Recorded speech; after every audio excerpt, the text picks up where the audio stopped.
Very good morning dear students, how are you? I hope you all okay. बेटा आप एक चीज़ याद रखो, इस बार आप सीरियसली वीडियो जो भी हम भेजते हैं आप उसको देखो और ये आपका बहुत काम आने वाला है। और आप इस बार स्टडी को अंडर एस्टिमेट मत करो। आप बोर्ड क्लास में हो, आपको फिर से मैं रिपीट करके बता देती हूँ, कुछ भी हो जाए एनी कॉस्ट पेपर होगा, ठीक है। और ये ज़्यादा लंबा छुट्टी भी नहीं है, 8 दिन की बात है। 8 दिन के बाद स्कूल ओपन हो जाएगी, तो जो हम पढ़ रहे थे उसी को आगे ही कंटिन्यू करते हैं। अब ये मेरी आप लोगों से रिक्वेस्ट है, प्लीज़ आप सारे वीडियोस को देखिए और समझ में नहीं आता है तो आप पूछिए, ठीक है। तो मेरा अलग अलग सेक्शन में अलग अलग चैप्टर चल रहे थे। गर्ल्स वाले सेक्शन में 5th चैप्टर कंप्लीट हो गया था और उसका टेस्ट लेना था, वो हम कर लेंगे। और बॉयज वाले सेक्शन में ऑर्गेनिज्म एंड पॉपुलेशन के 2-3 टॉपिक रह रहे थे, वो आज हम कंप्लीट करते हैं। तो आज हम पढ़ते हैं चैप्टर 13, जो कि रिवीजन कंटिन्यू हो रहा था क्लासरूम में, that is organism and population. इस चैप्टर के अंदर हमने अलग अलग इंटरेक्शन के बारे में बात किया था। तो वो इंटरेक्शन कैसे था, किसी एरिया के अंदर के प्रेजेंट पॉपुलेशन के बीच में कैसे कंपटीशन हो रहा था, ठीक है। अमेंसालिज्म, कॉमेंसालिज्म, इसके बारे में हम पढ़ रहे थे। तो आज हम पढ़ेंगे पैरासिटिज्म के बारे में। ये जो पैरासिटिज्म है, ये this is another type of interaction between the organisms. Means इस इंटरेक्शन के अंदर एक स्पीसीज को बेनिफिट मिलता है जबकि दूसरा स्पीसीज को हार्म होता है। One species get benefited and other get harmed. अगर सपोज पैरासिटिज्म को डिफाइन करेंगे, पैरासिटिज्म क्या होता है? Those organisms please use parasitic mode of nutrition. जो organism parasitic mode of nutrition को यूज करते हैं, जैसे कि वो दूसरे लिविंग ऑर्गेनिज्म के बॉडी के अंदर रह के उनसे नरिशमेंट लेते हैं और उनको हार्म पहुंचाते हैं। सो पैरासिटिज्म और पैरासाइट को 2 टाइप में डिवाइड किया गया है। एक को बोलेंगे हम एक्टोपैरासाइट, जो कि बॉडी के बाहर रह के नरिशमेंट लेते हैं, और एक को बोलेंगे हम एंडोपैरासाइट, जो कि बॉडी के अंदर रह के नरिशमेंट लेते हैं। तो ये पैरासाइट 2 टाइप के हो गए, एक्टोपैरासाइट एंड एंडोपैरासाइट। हर हाल में क्या करते हैं, ये जिस ऑर्गेनिज्म से नरिशमेंट और न्यूट्रिशन लेते हैं ये उसको हार्म पहुंचाते हैं। मतलब they will be harmful for those organisms from those that take their nutrition. तो ये पैरासाइटिक मोड ऑफ न्यूट्रिशन के लिए उन ऑर्गेनिज्म में क्या क्या अडेप्टेशन है और कौन कौन सी ऑर्गेनिजम्स है जिनके बीच में इस तरह का रिलेशन देखने को मिलती है, उसके बारे में हम पढ़ेंगे। तो पैरासाइट मैंने आपको बता दिया, पैरासाइट का डेफिनेशन क्या है, और इसके अंदर हम देखेंगे कि कैसे पैरासाइटिक मोड ऑफ न्यूट्रिशन के लिए पैरासाइट्स इवॉल्व सम एडेप्टेशंस। मतलब पैरासाइट में कुछ एडेप्टेशन होता है ताकि वो दूसरे ऑर्गेनिज्म से अपना नरिशमेंट ले सके। Parasites evolve some special adaptive features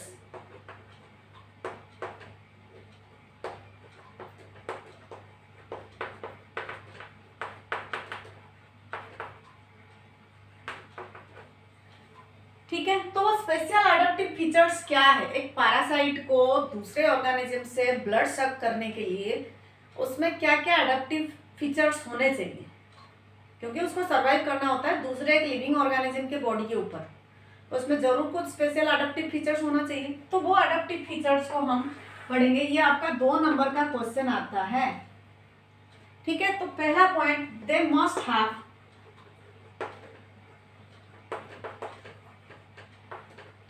sucker. Sucker मतलब जिसके थ्रू वो ब्लड सक कर सके। सेकेंड पॉइंट क्या हम लिखेंगे, they must have adhesive organ. Adhesive मतलब चिपकने के लिए कोई ऐसा ऑर्गन होना चाहिए जो वो ऑर्गेनिज्म के ऊपर चिपक सके, ठीक है। उनमें चिपकने के लिए वो एडहेसिव ऑर्गन होना चाहिए और अननेसेसरी सेंस ऑर्गन का प्रेजेंट नहीं होना चाहिए। बेटा ये याद रखो कि why they lack unnecessary sense organs. Unnecessary sense organs absent क्योंकि अननेसेसरी सेंस ऑर्गन्स अगर एब्सेंट होंगे, एक तो इनको दूसरे लिविंग ऑर्गेनिज्म से नरिशमेंट लेती है, ये जरूरी नहीं है कि उनको सफिशिएंट अमाउंट में नरिशमेंट मिले। तो अगर अननेसेसरी सेंस ऑर्गन प्रेजेंट होगा तो उनको ज़्यादा नरिशमेंट की रिक्वायरमेंट होगी, इसीलिए दे लैक, मतलब उनमें नहीं होती है अननेसेसरी सेंस ऑर्गन्स, जितना जरूरत होती है उतना ही होता है, ठीक है। और इनमें हाई रिप्रोडक्टिव कैपेसिटी होती है, दे हैव हाई रिप्रोडक्टिव और रीजेनरेटिंग कैपेसिटी, हाई रिप्रोडक्टिव और रीजेनरेटिंग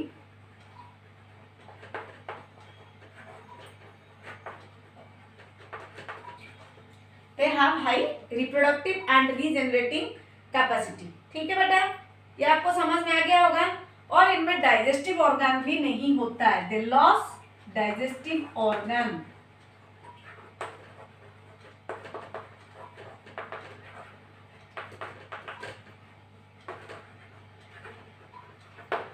यहां तक समझ में आ गया कि पैरासाइट क्या है। पैरासाइट वो ऑर्गेनिजम्स है जो दूसरे लिविंग ऑर्गेनिज्म से अपना नरिशमेंट लेते हैं।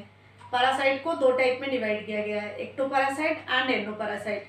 एक्टोपैरासाइट जो बॉडी के बाहर से नरिशमेंट लेते हैं, एंडोपैरासाइट जो बॉडी के अंदर रह के नरिशमेंट लेते हैं। फिर पैरासाइटिक मोड ऑफ न्यूट्रिशन के लिए इनमें क्या क्या अडॉप्टिव फीचर्स है, मतलब ये कैसे दूसरे ऑर्गन हम नहीं ले सकते। आप बताओ, हम ले सकते हैं किसी के खून चूस सकते हैं क्या? हमारे पास ऐसा ऑर्गन नहीं है, पर इनमें है। जैसे कि शक्कर, शक्कर मतलब जिसके थ्रू वो ब्लड सक कर सके, चिपकने के बाद वो सक करते हैं ब्लड को। उसके बाद they must have adhesive organ, adhesive organ होना चाहिए जिसके थ्रू वो चिपक सके, एडेशन मतलब चिपकना। उसके बाद मैंने बताया अननेसेसरी सेंस ऑर्गन्स का एब्सेंट होना, ठीक है। यहाँ पे ये पॉइंट एडेसिव ऑर्गन होना, शक्कर होना। उसके बाद फिर हाई रिप्रोडक्टिव कैपेसिटी का प्रेजेंट होना, ताकि वो जल्दी जल्दी रिप्रोडक्शन करके ज्यादा ऑर्गेनिज्म बना सके और इनको जो फूड नीड है वो कम हो सके। और loss of digestive organ, digestive organ भी इनमें नहीं होता है, क्योंकि डाइजेस्टिव ऑर्गन अगर होगा तो इनको ज्यादा न्यूट्रिशन की जरूरत पड़ेगी। क्लियर है बेटा? यहाँ तक ये हो गया आपका एडेप्टेशन। तो अभी हम देखेंगे कि एग्जाम्पल के थ्रू कि कौन कौन से ऑर्गेनिज्म के बीच में ये पैरासाइटिक रिलेशन देखने को मिलती है। आपने ह्यूमन लिवर फ्लूक के बारे में सुना होगा, ह्यूमन लिवर फ्लूक। इसके दो इंटरमीडिएट होस्ट होते हैं। इंटरमीडिएट होस्ट मतलब इस ऑर्गेनिज्म को अपना लाइफ साइकिल कंप्लीट करने के लिए दो होस्ट की जरूरत होती है। एक तो होता है स्नेल की और दूसरा होता है फिश की, ठीक है। एक होता है स्नेल और दूसरा होता है फिश।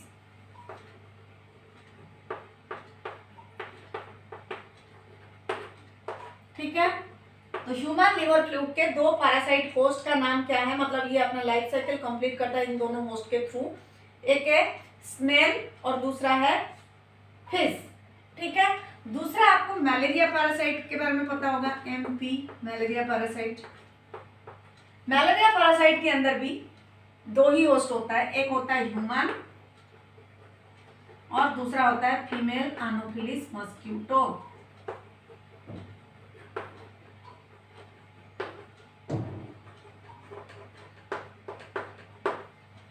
ह्यूमन के अंदर ये malaria parasite means Plasmodium, Plasmodium human के अंदर कंप्लीट करता है उसका असेक्सुअल साइकिल और फीमेल एनोफिलिस मॉस्किटो के अंदर ये करता है अपना सेक्सुअल साइकिल। तो इस हिसाब से इस पैरासाइट को दो इंटरमीडिएट होस्ट की जरूरत होती है, एक ह्यूमन बॉडी जो इसको असेक्सुअल रिप्रोडक्शन के लिए चाहिए और दूसरा जो है वो है फीमेल एनोफिलिस मॉस्किटो जिसके अंदर वो सेक्सुअल साइकिल कंप्लीट कर सके। समझ में आ गया? तो ये इंटरैक्शंस थे, मतलब पैरासाइटिक रिलेशनशिप थे।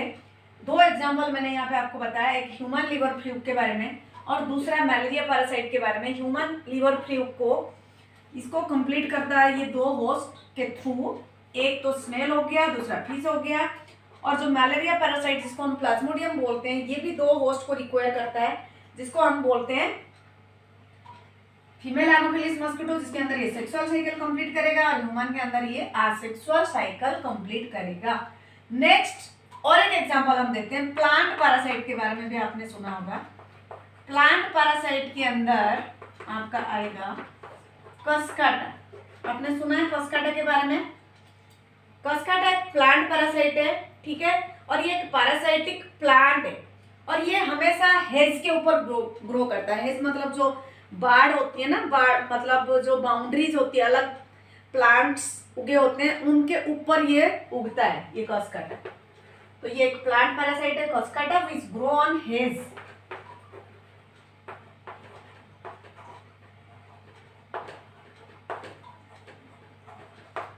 ठीक है, तो प्लांट पैरासाइट के अंदर कौन आ गया? कस्काटा।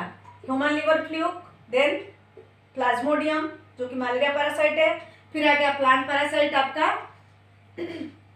कस्काटा जो कि हेज के ऊपर ग्रो करता है। इसको छोड़ के एंडोपैरासाइट के अंदर आपने सुना होगा hook worms, round worms, step worms, ये भी हमारे बॉडी के अंदर ही रह के नरिशमेंट लेते हैं, तो ये भी पैरासाइटिक है, ये एंडोपैरासाइटिक है। ये तो सारे जो पढ़ा अभी आप लोगों ने, इनमें से कुछ हो गए एक्टोपैरासाइट। और एंडोपैरासाइट के अंदर जैसे हमारी पेट में कीड़े होते हैं, round worms, hook worms, tape worms वगैरह जो होते हैं, वो भी हमारे लिए क्या करते हैं, हमारी बॉडी से नरिशमेंट लेते हैं और हमें हार्म पहुंचाते हैं। तो इस तरह का जो रिलेशनशिप हो गया वो हो गया एंडोपैरासाइटिक रिलेशंस। ठीक है, तो ह्यूमन बॉडी के अंदर जो रहते हैं। नेक्स्ट आपको एक अलग सा है जिसको आपने पहले भी नहीं सुना होगा, एक है ब्रूड पैरासिटिज्म। ठीक है बेटा, उसका नाम है ब्रूड पैरासिटिज्म।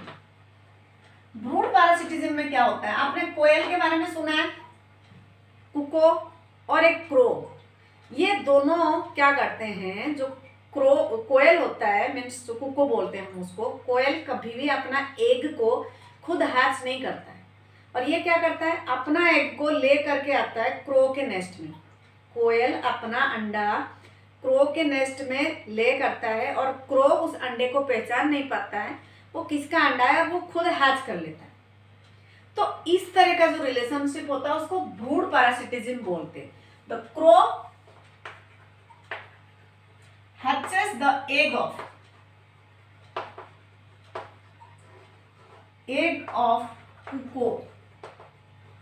कुको और कोयल की एग को क्रो हैच करता है और कोयल खुद से ये एग को हैच नहीं करता है। आपने देखा होगा स्प्रिंग टू समर के बीच में ये इवेंट होता है कि जो कोयल होता है ये कभी भी अपना एग को हैच नहीं करता है। क्योंकि अपना एग को हैच नहीं करता है, अपना एग दूसरे के नेस्ट में जब ले कर देता है तो वो दूसरा ऑर्गेनिज्म इसका एग को हैच करता है। तो इस तरह का रिलेशनशिप को ब्रूड पैरासिटिज्म बोलते हैं और ये बहुत इंपॉर्टेंट है। ये पूछता है 1 नंबर के क्वेश्चन में, ये एमसीक्यू भी आ सकता है और डायरेक्ट आंसर द क्वेश्चन में भी आ सकता है।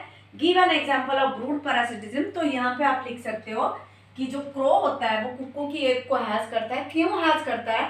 क्योंकि जब अंडा देता है दोनों का एग तो बराबर का होता है और दूसरा जब अंडे से चूजा निकलता है, उसका चिक निकलता है, तो वो दोनों एग्जैक्टली सेम होते हैं देखने में। कोई भी इनको डिफ्रेंशिएट नहीं कर सकता है कि कौन सा क्रो का एग है और कौन सा कोयल का एग है। तो इसलिए क्रो को पता नहीं चलता, वो हैच कर देता है। ठीक है, तो इस तरह का जो रिलेशनशिप है इसको क्या बोलेंगे हम?